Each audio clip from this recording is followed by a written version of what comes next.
Hey Internet, I'm PJ Mills, and I have a question that a lot of you probably get asked quite often.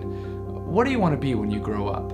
Obviously, depending on who you are, this question can mean a whole lot of different things, but for me personally, whenever someone would ask this, I knew beyond a shadow of a doubt that what I wanted to do when I grew up was make movies. Here's the catch though. Unlike career fields like banking or medicine, it's not as simple as just going to college, getting the degree, and then boom, you get to start a filmmaking career. It's a little more complicated. When I was a little kid, I was never really interested in sports or things of that nature. I spent a lot of my free time playing with my parents' old video camera. And the funny thing was, I didn't even necessarily realize what I was doing was making movies to a certain extent. To me, it was just telling stories and having a lot of fun. I would build sets and design characters and create a world that was entirely out of my own head. Most of the movies that I made were never really seen by anyone, and even when I would occasionally pull out the old VHS tapes that I recorded them on and fast forward through them, even I got bored with a lot of the stuff I used to create. But ultimately, that's where all of this started. All the way through middle school, high school, and even college, I was constantly creating videos and trying to build my experience. I also kind of helped produce a couple professional projects for a couple local businesses and ministries and things of that nature. And I thought I was gonna be golden once I graduated college, and I was gonna get that dream job that I was always hoping for. And once I got my diploma, I kind of realized, like I said before, that the realm of film doesn't operate like a lot of other careers, in the fact that when it was all said and done, I was kind of left hoping for a job that didn't really exist to a certain extent. I spent well over a year after I graduated college wondering if I had completely wasted all my time and ultimately my life pursuing this dream, because the only jobs I could seem to get were at an adventure camp and at a fast food restaurant. And while I definitely learned a lot and had some interesting experiences, it was in no way the career that I was hoping for. And ultimately, it definitely kind of led to me being pretty upset with myself and wondering why I let this delusional dream, if you will, drive me into a career field that ultimately was not opening any doors for me. I would spend hours a day creating videos and trying to hone my abilities by reading books, watching YouTube tutorials, and even watching feature films that just try to glean information from them. And ultimately, a lot of this didn't really lead anywhere. I would get on Indeed or Monster.com looking for a job, and the jobs that I was dreaming of in my head didn't really exist. It wasn't something I could just apply for. And it really kind of started to tear me down. It's funny now because I kind of realize how delusional I was back then, because if you want to be in a rock band, you don't get on the internet searching for a rock band. You just start a rock band. And for some reason, I wasn't putting two and two together and realizing that if I want to be a filmmaker, what I have to do is make a movie.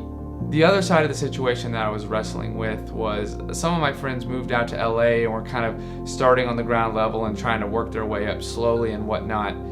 But I remember specifically talking to a producer for some big budget Hollywood movie when I was in school, and he kind of told me that if you want to make it in the business, you have to ultimately sell your soul, if you will. And I really didn't want to do that. I didn't want to compromise the stories I had in my own head just to survive. I wanted to be able to tell the stories and share the viewpoints that I had and not feel like I had to compromise everything I held so dear. The ticket to success that is oh so frequently advertised within the creative industry is, if you want to get somewhere, just keep creating material, never stop producing.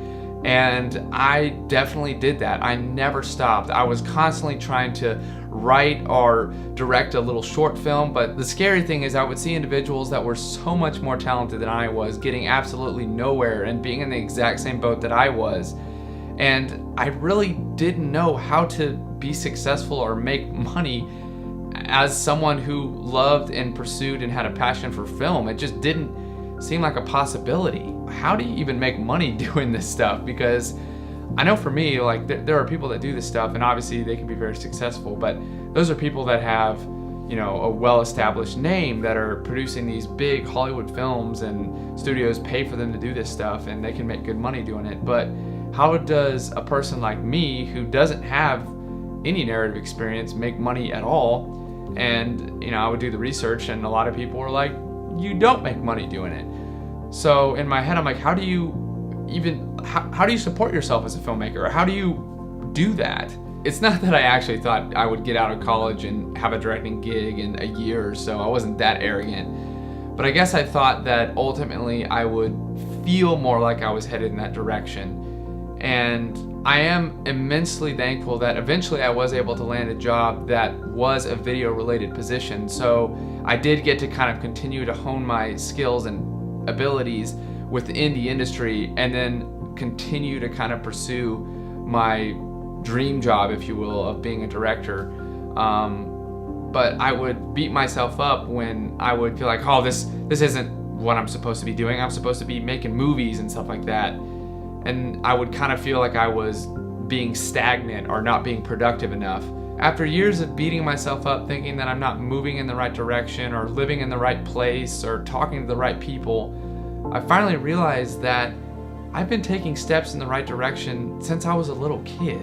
When I look back at every project that has my name attached to it, what used to be just an embarrassing video of when I was a kid trying to make a movie, what I see now is ultimately progression and moving forward. And while it's definitely true every director doesn't like to share their early material because generally it's just absolutely terrible, there's a part of me that loves looking back at all the old work that I used to create, because I realize that I am moving towards what I want to be when I grow up. Thank you all so much for watching this video. Hopefully you got something out of it, and if you didn't and you think I'm crazy, that's totally okay. I know for me personally, it's mind-boggling that I thought the things that I did back then, especially where I am now, because I'm like, seriously, you thought that? That's how you felt? But there's a part of me that wanted to share this because I feel like if I thought it, maybe there are other people that struggle with this type of thing, and maybe this might be an encouragement to y'all. I will be creating other videos like this one, so hopefully y'all enjoyed it, and I'll be discussing various things that I've learned within the film industry and offering advice on